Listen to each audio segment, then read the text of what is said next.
Welcome back to Reddit Tales by Uncle Sammy. I see you, I appreciate you, and I'm thankful you subscribed and keep showing up. This space is built on your insights.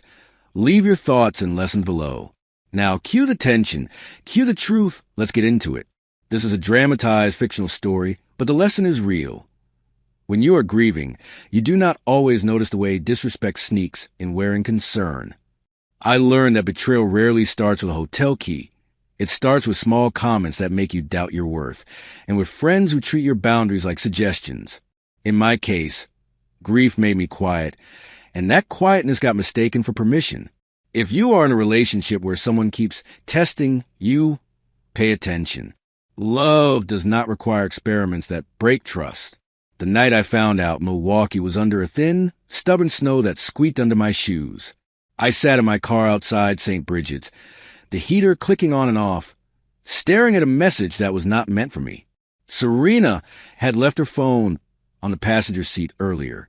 I was only trying to find the address for the food pantry drop-off. A preview popped up.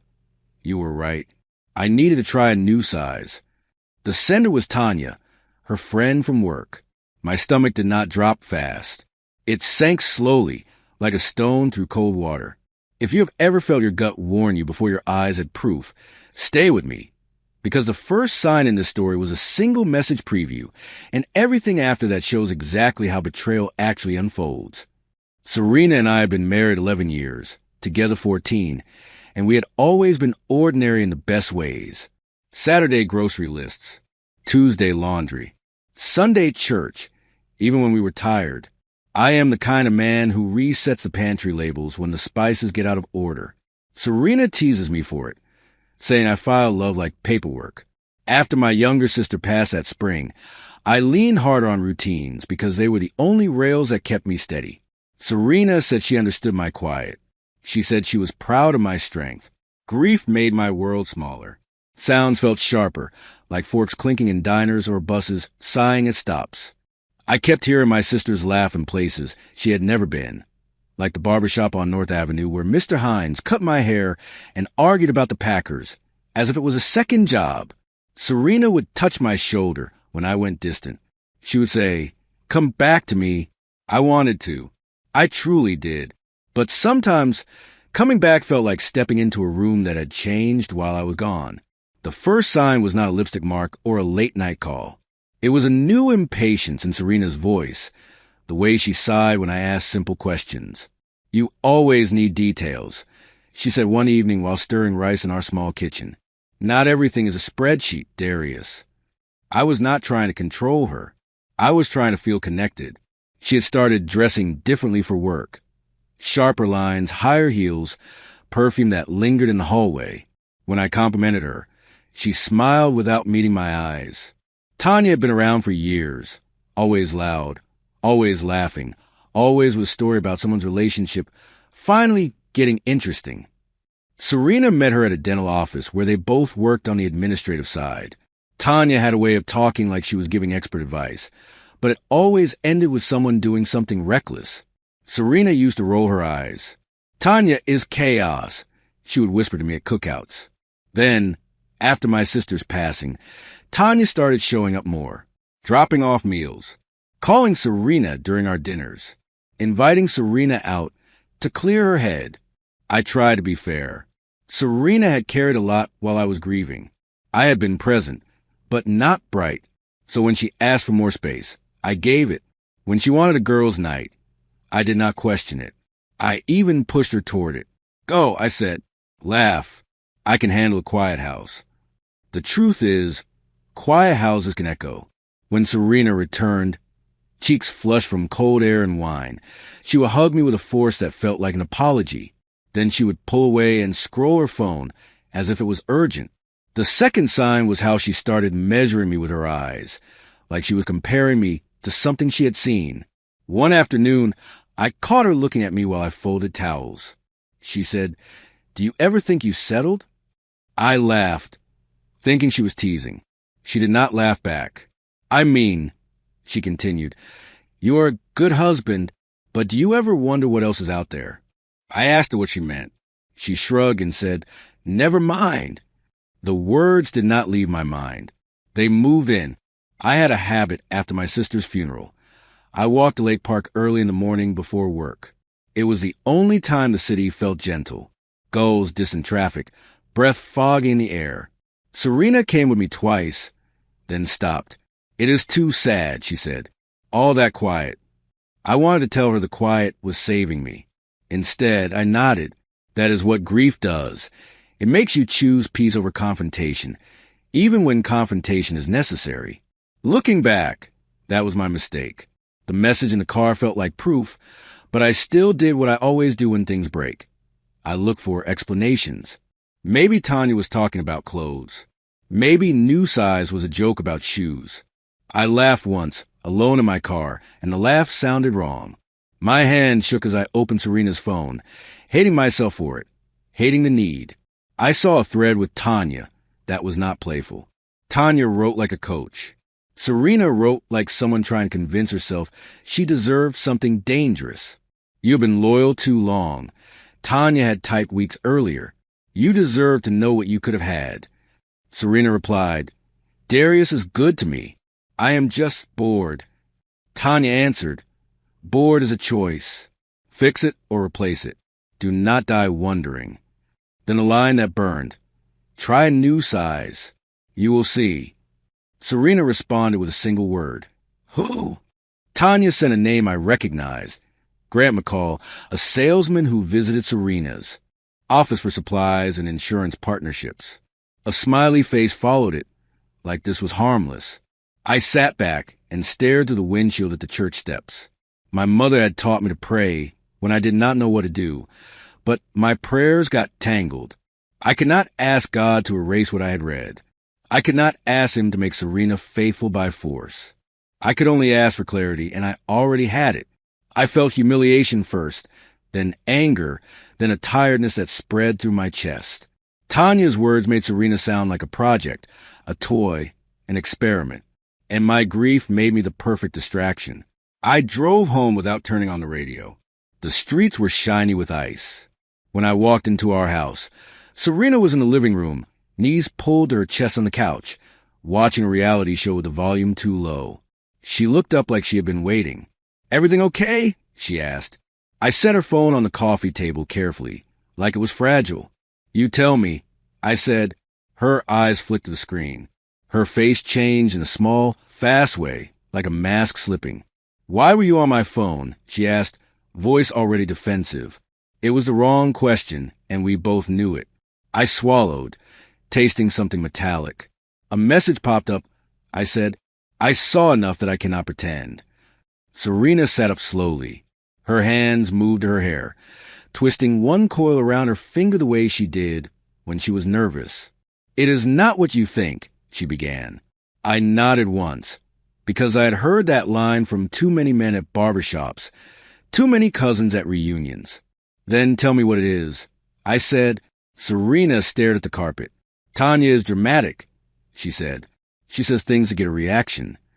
I asked Serena if she had met Grant. Serena hesitated too long. "Once," she said. "For coffee." I waited. She added, "It was stupid." I asked if it was more than coffee.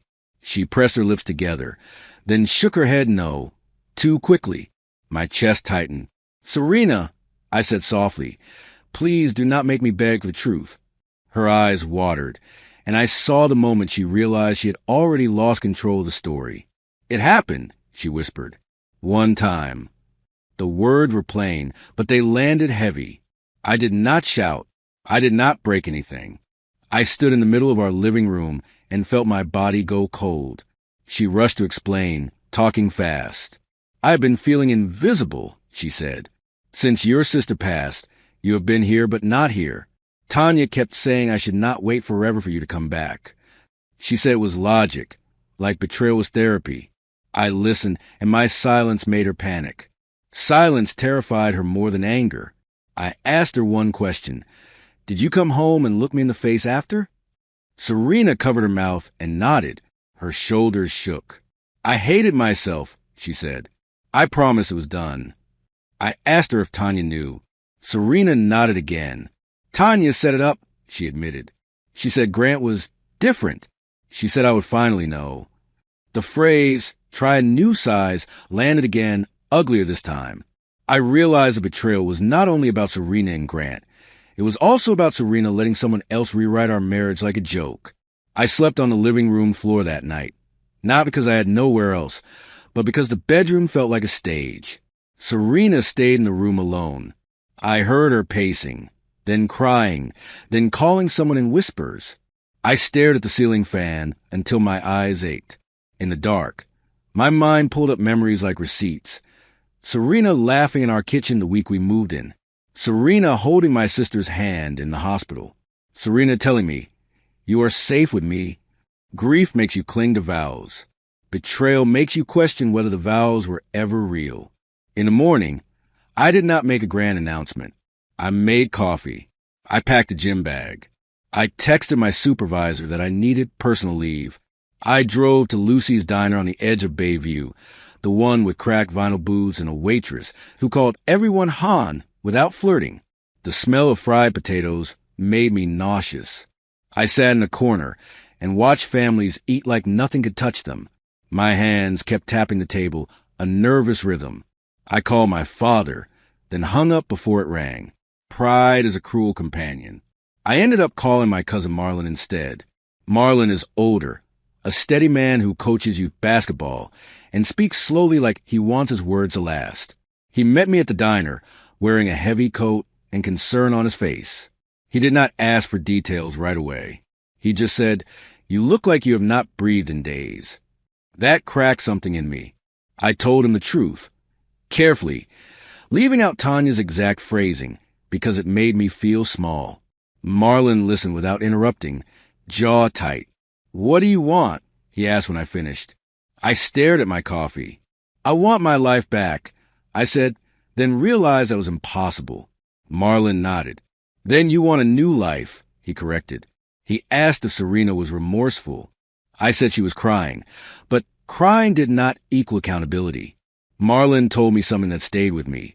She will try to make you responsible for her choices. Do not pick up that weight. He offered me a spare room in Wauwatosa. I thanked him and said I needed space more than comfort. I went home to talk, because hiding would not heal anything. Serena was at the kitchen table, eyes swollen, hair wrapped in a scarf like she was bracing for a storm. "I will do anything," she said before I even sat down. I asked her to start with the truth, all of it, not the version that protected her pride. Serena confessed it had been more than once. Not a long affair, but enough meetings that she had to plan around them. Enough lying that she had practiced sounding normal. She admitted Tanya, encouraged her every step. My mouth went dry. "So, I am not only betrayed," I said, "I am managed." Serena flinched at that word. "It was not like that," she insisted. Then she stopped because it was... I asked her if Grant had a spouse. Serena said he had a girlfriend. On and off. And she said it as if that made it less wrong. I asked if she had told Tanya details about our marriage. Serena nodded, embarrassed. Tanya had criticized me, calling me safe like it was an insult. Serena said she had not defended me the way she should have. That hurt more than the physical act. Betrayal is one thing. Disrespect is another. I told Serena I needed separation, not as punishment, but as a boundary. Her eyes widened like she expected me to forgive quickly. "Darius, please," she said, voice small. "I cannot lose you." I surprised myself by speaking calmly. "You already risked losing me," I said. "Now I am deciding what I can live with." Serena tried to argue, then cried again. I did not comfort her the way I used to. That was new for both of us. I packed clothes in my sister's old scarf, the one I kept in my drawer, and I left. Marlon's spare room smelled like laundry detergent and old books. That night, I lay awake listening to the city noises I usually ignored. A distant siren, a dog barking, someone laughing in an apartment above. I felt ashamed, like I had failed at being a husband. Then I felt angry that I was ashamed. I kept replaying Serena's explanation. My grief, my quiet, my distance. Those were real, but they were not invitations. Grief is not a reason to betray someone. If anything, it is when loyalty matters most. The next week unfolded slowly, like a bruise darkening. Serena texted constantly, apologies, memories, promises. I responded only to logistics. She asked if we could meet with our pastor, Reverend Coleman, a soft-spoken man who smelled like peppermint tea and always asked questions gently. I agreed because I wanted to witness the reality. We met at the church office on a gray afternoon, while the wind slapped dead leaves against the windows. Serena cried. Reverend Coleman asked what accountability looked like. Serena said she would cut off Tanya and Grant. I asked how I could trust that. Serena had no answer. Reverend Coleman did not push reconciliation. He talked about truth as a form of respect. Confession without change is only relief, he said. Serena nodded like she understood. Then, 2 days later, Marlon sent me a screenshot. Serena at a downtown lounge, Tanya beside her, both smiling. It was on social media, posted by someone else. Serena had told me she was staying home to reflect. My chest tightened again, not with surprise, but with confirmation. I called Serena and asked why she was with Tanya. Serena said, it was just a talk. I said, that is not reflection. That is avoidance. Serena's next move was to blame Marlon for spying. That told me more than her tears ever did. When people get caught, they often attack the messenger. I did not argue. I simply told Serena we would handle everything through clear steps. Counseling for her, a separation agreement, and no contact with Tanya. Serena said that felt controlling. I laughed once, bitterly. A boundary is not control. I told her. It is a consequence. She went quiet, then said, so you are really leaving me? I said, I am really protecting myself. The payback did not arrive as revenge. It arrived as truth, spreading the way truth does when lies have loose seams. At Serena's job, Tanya's behavior had been noticed for months. Gossiping, stirring conflict, complaining about boring marriages. Serena thought she was sharing secrets with a friend, but Tanya treated secrets like currency. One afternoon, Serena called me in a panic. Human Resources wants to meet, she said. I asked why. Serena whispered, they have messages. Tanya forwarded things. The betrayal deepened. Tanya had turned Serena's private life into office entertainment, and now the office wanted distance from the mess. I did not celebrate Serena's fear. I felt sick. I had loved this woman. I still did in a bruised way. But I also recognized a pattern. Serena kept choosing people who used her, then asking me to rescue her. What do you want me to do? I asked. Serena said, come with me. I said no. This is yours. I told her, you made choices as an adult. Now you face them as an adult. She cried and said, you sound like a stranger. I said, that is because I am learning who I am without your lies. While Serena dealt with HR, I began dealing with myself. I met with therapists recommended by my doctor, a black woman named Dr. Patrice Latham, who spoke plainly and did not let me hide behind politeness. In her office, I admitted something I had not said out loud. Part of me feared Serena cheated because I was not enough. Dr. Latham leaned forward and said, her cheating is not a measurement of your worth. It is a measurement of her character and her coping skills. Hearing that did not erase my pain, but it separated it from my identity. That mattered. The following Sunday, I went to my usual barbershop. Mr. Hines snapped the cape around my neck and studied my face. Something happened, he said, not asking. Barbers notice everything. I did not want to announce my business, but I also did not want to pretend. I said, my marriage is in trouble. Mr. Hines hummed, clippers buzzing. Trouble is not the same as chaos, he said. Do not let other people drag you into their chaos. That sounded like Marlon's advice in different clothing. On my way out, I bought a sweet tea from the corner store and drank it too fast. Serena eventually admitted the HR meeting was worse than she expected. Tanya had sent co-workers voice notes, laughing about Serena finally upgrading. Grant's name was attached to office gossip, and vendors did not like scandals. Serena was put on probation. Tanya was warned, then later suspended. Serena told me this as if it was proof she was suffering enough to deserve forgiveness. I listened and said, consequences are not currency. Serena asked, what do you want from me, Darius? I said, consistency, honesty, time. She wanted a faster answer. I could not give one. Meanwhile, Grant tried to contact Serena again. She told me she blocked him, then later confessed she had replied once to tell him to stop. That reply, to me, was not a small mistake. It was evidence that she still wanted control over the narrative, still wanted to choose what I knew. I told her we would not speak directly for a while. Serena accused me of being cold. You are punishing me, she said. I corrected her. I am healing, I said. Punishment is meant to hurt. Healing is meant to protect. She did not like that answer because it did not center her feelings. My family reacted in layered ways. My mother wanted peace and kept asking if prayer could fix it. My father asked one question. Did she confess fully or did you catch her? When I admitted I caught her, his face hardened. Then you were not given the dignity of truth, he said. Marlon stayed steady, checking in without pressuring. My aunt warned me not to become bitter. Bitterness will make you small, she said. I told her I was more afraid of becoming numb. Numbness would let me accept anything, and I refused to live that way. Serena's payback continued quietly.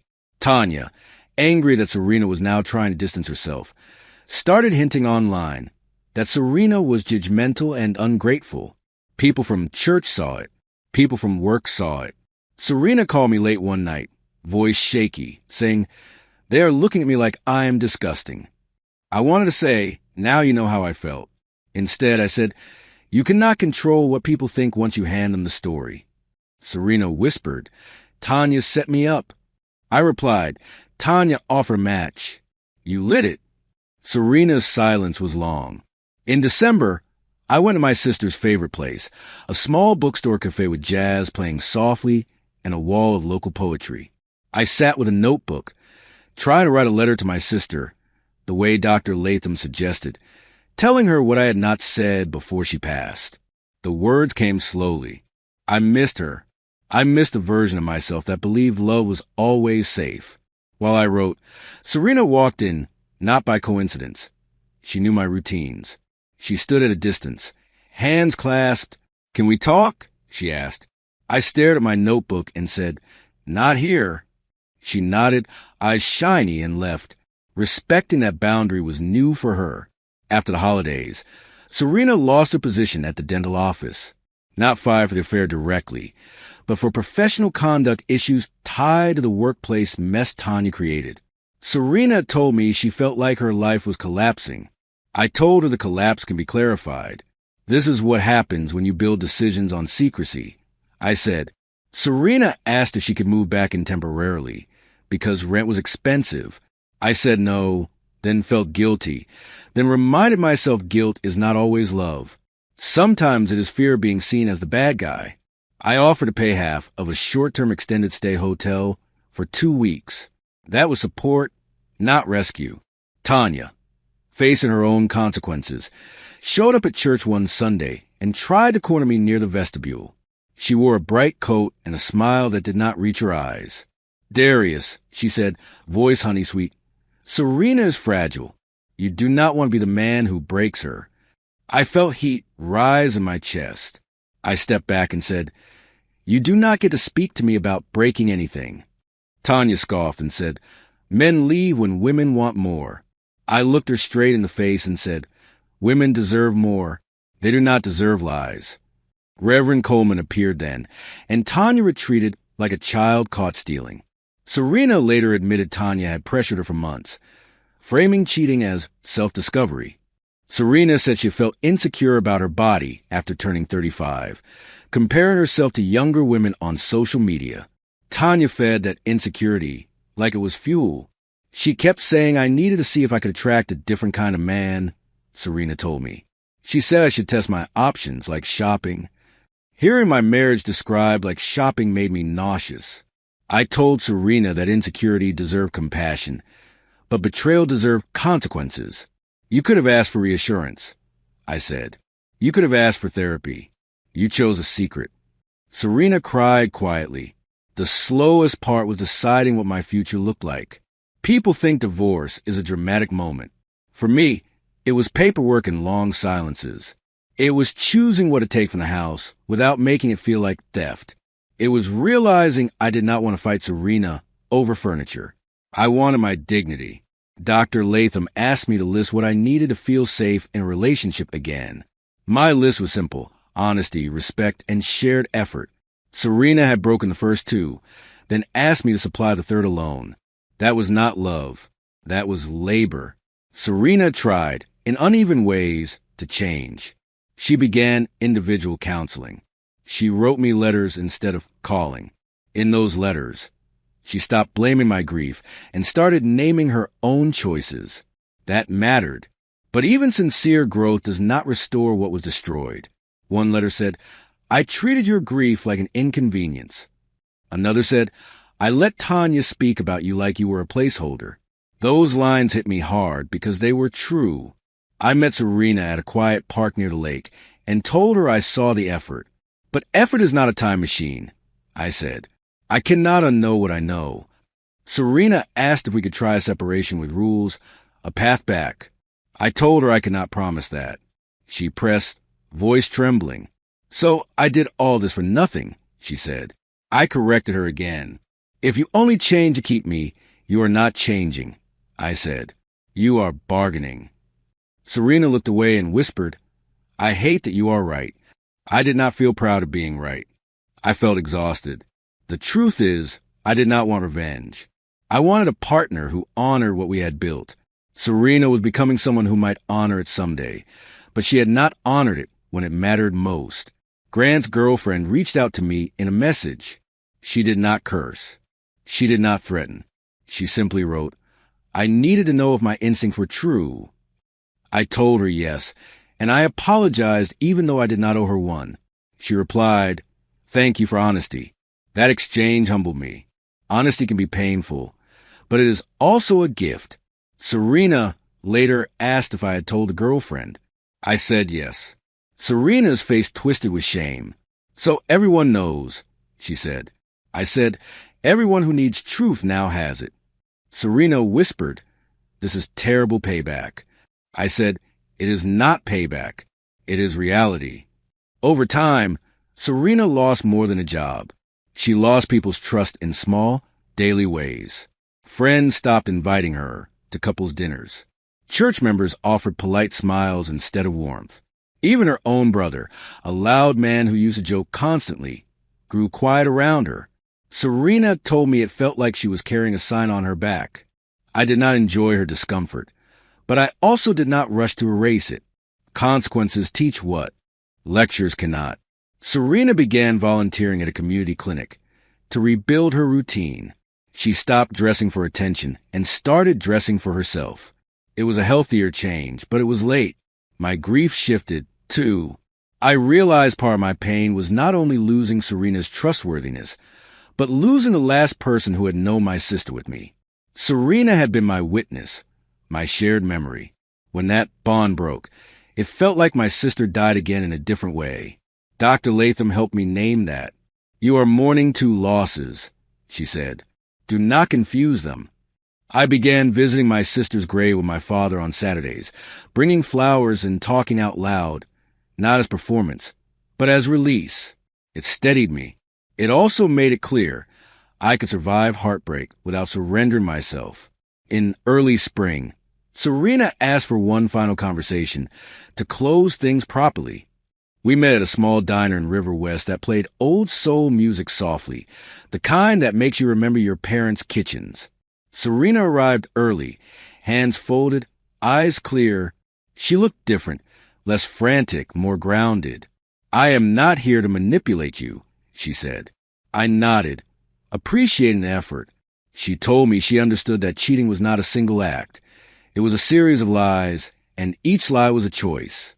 She apologized for disrespect, not just betrayal. Then she said, "Tanya told me I deserved to try a new size. What I really needed was to grow up." I listened, and something in me softened, not toward reconciliation, but toward release. "I believe you understand now," I said. Serena's eyes filled. Does that mean you forgive me? She asked. I took a breath. It means I am working on letting go of the anger, I said. Forgiveness is not a reunion.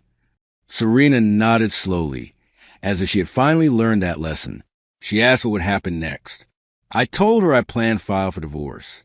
Serena closed her eyes, tears spilling, but she did not argue. That was her final accountability, accepting the consequence without trying to rewrite it. The divorce process was quiet. No screaming matches, no dramatic courthouse scenes. Mostly emails, phone calls, and signing papers. We divided things fairly. Serena did not fight me over money, perhaps because she knew she had already taken too much from my peace. When it came time to tell people formally, I informed my family calmly. My mother cried, then hugged Serena when she saw her, because my mother is not built for hatred. Reverend Coleman offered counseling for both of us as individuals. Serena accepted. I continued with Dr. Latham. Healing felt like walking a long road in bad weather. Slow, steady, necessary. The strangest part was returning to the house to gather the last of my things. Serena had cleaned, as if cleanliness could be an apology. The spice labels were still straight. I almost laughed. I picked up a framed photo of us at a Juneteenth festival in Chicago years ago, both of us smiling wide under the bright sun. I set it back down gently. Serena watched me from the hallway, arms wrapped around herself. I wanted to be wanted, she said softly. I looked at her and replied, You were wanted. You just stopped believing it. Serena nodded, tears silent. Tanya made me feel powerful, she admitted. I said, Tanya made you feel reckless. Serena whispered, I know. After I moved into a smaller apartment near the lake, I learned what loneliness really sounded like. Not dramatic silence, just the hum of a refrigerator and the thud of footsteps in the hallway. I started riding the bus again instead of driving, watching the city wake up. Kids in school uniforms, nurses with tired eyes, older men with lunch pails. Life kept moving, indifferent to my pain. That was strangely comforting. It meant my heartbreak was not the center of the universe. It was mine to manage. On Fridays, I went to a neighborhood gym and ran until my lungs burned, not to punish myself, but to feel like I was still alive. Serena's terrible payback reached its final shape when Tanya, trying to save herself, publicly framed Serena as the real problem. Tanya told mutual friends that Serena pursued Grant, that Serena wanted the drama, that Serena used Tanya as an excuse. It was betrayal on top of betrayal. Serena called me one evening, voice steady but wounded. Tanya is telling people I was a mastermind, she said. I exhaled slowly. That is what reckless friends do, I said. Serena whispered, I feel stupid. I replied, feeling stupid is not the end. Staying stupid would be. Serena did not laugh. She simply said, I understand. Months later, Serena wrote me a letter that surprised me. She did not ask for me back. She did not ask for comfort. She wrote about her childhood insecurities, about the way she used attention as proof she mattered. She wrote about how she had watched me grieve and felt helpless, then resentful, then ashamed of her resentment. She admitted she saw control, because grief reminded her life could change overnight. Reading that, I felt my anger loosen another notch. I could understand her fear, without excusing her choices. I mailed her a short reply. Thank you for honesty. I hope you keep choosing it. I ran into Grant one afternoon outside a downtown office building. He looked startled, then tried to act casual. Man, he said, this got out of hand. His tone made it sound like weather. I stared at him and said, You used my wife's insecurity like a shortcut. Grant scoffed. She came willingly. I stepped closer, not threatening, just firm. And you came selfishly, I said. Do not contact her again. If you do, I will tell every partner company you work with exactly how you handle boundaries. Grant's smile faded. He muttered something under his breath and walked away. My heart pounded, but I felt strangely calm. That was the first time I realized my boundaries had grown teeth. On the anniversary of my sister's passing, I hosted a small meal for my family at Marlon's house. The smell of baked chicken and cornbread filled the rooms. We shared stories. We laughed, then got quiet, then laughed again. Loss did not disappear, but it softened around the edges. Serena was not there, and that was painful in its own way, but it was also appropriate. My father hugged me and said, "You are still standing." I nodded. Standing felt like a victory some days. That night, when I went home, I sat by my window and watched snow begin again, light and slow, covering the sidewalk like a reset. I realized I had survived the worst part, the uncertainty. I began dating again only when I stopped seeing it as proof. I met a woman named Nia at a community lecture about financial literacy at a library. She wore bright glasses and asked direct questions, the kind that make you sit up straighter. We talked afterward, not flirting, just talking. She told me she hated dishonesty more than mistakes. I told her I had learned the same lesson the hard way. When she asked about my marriage, I told the truth without drama. Nia nodded and said, "Thank you for not making yourself the hero." That was new, someone who valued reality more than performance. It did not erase my past, but it made the future feel possible. Serena eventually found a new job at a smaller clinic in a different part of the city, away from old gossip. She rebuilt slowly, quietly. She attended counseling consistently. She joined a support group for infidelity accountability, not to be comforted, but to be confronted. Reverend Coleman mentioned it to me once, not as a plea to reunite, but as a report of growth. I felt relieved. Growth does not refund what was lost, but it reduces the chance of the same harm happening again, to someone else, to Serena herself. In that way, accountability is a form of repair, even when the relationship is over. The last time Serena and I spoke in person was at a family graduation event for my niece. The gym smelled like floor polish and perfume. Serena kept a respectful distance, then approached when I was alone near the bleachers. "You look healthier," she said. I nodded. "You do too," I replied. Serena took a breath. "I still regret what I did," she said, "but I do not regret learning why I did it." I looked at her and said, "I regret that you learned it by hurting us." Serena's eyes glistened, but she did not argue. "I know," she said. Then she added, "Thank you for not destroying me." I paused, surprised. "I did not spare you," I said gently. "I spared myself." Serena nodded, understanding at last. When people ask me now what the worst part was, I tell them it was not the moment I found out. It was a slow way my mind tried to bargain with betrayal, the way I blamed my grief, the way I wondered if being a steady husband meant being an easy target. I learned that boundaries are not punishments. They are promises you make to yourself. I also learned that friends who encourage tests of loyalty are not friends. They are spectators who want a story. Serena's terrible payback was losing control of the story she helped create. My payback was learning to value my peace more than my image. If this story made you think about boundaries, grief, and the quiet ways people test loyalty, share what you would do in Darius's position. Stay and require accountability, or leave and protect your peace? The snow eventually melted that year, leaving Milwaukee muddy and loud again. Life returned to its usual noise. Buses groaning, kids yelling, music spilling from cars at stoplights. I kept walking Lake Park in the mornings, but I walked differently. I did not use routine to hide anymore. I used it to anchor. Some mornings I still miss Serena, the version of her I thought I had.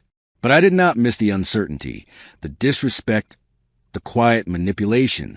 I could love the memory without reopening the wound. That is what healing looks like sometimes. Not victory, just clarity. Years later, I can say this without shaking. My wife was advised to cheat so she could try new sides, but what she really tried was betrayal, and betrayal is a cost that keeps collecting interest. Serena lost friends, a job, an illusion that secrets are harmless. I lost the marriage I believed in, but I gained a boundary I will never abandon again. The payback was not violence or humiliation. It was accountability, plain and steady, arriving day by day until fantasy collapsed under its own weight. I did not win. I survived. And survival, when you choose it with dignity, becomes its own quiet kind of strength. If you take anything from this story, let it be this: Grief can make you softer, and some people will try to use that softness like an opening. Do not let anyone convince you that betrayal is self-discovery or that boundaries are cruel. Real accountability looks like consistent change without bargaining for quick forgiveness. And if a relationship breaks, you do not have to chase payback to find closure. Closure can be a plan, a boundary, and a decision to stop carrying someone else's choices on your back. I did not heal by forgetting. I healed by telling myself the truth and living in a way that honored it. The end.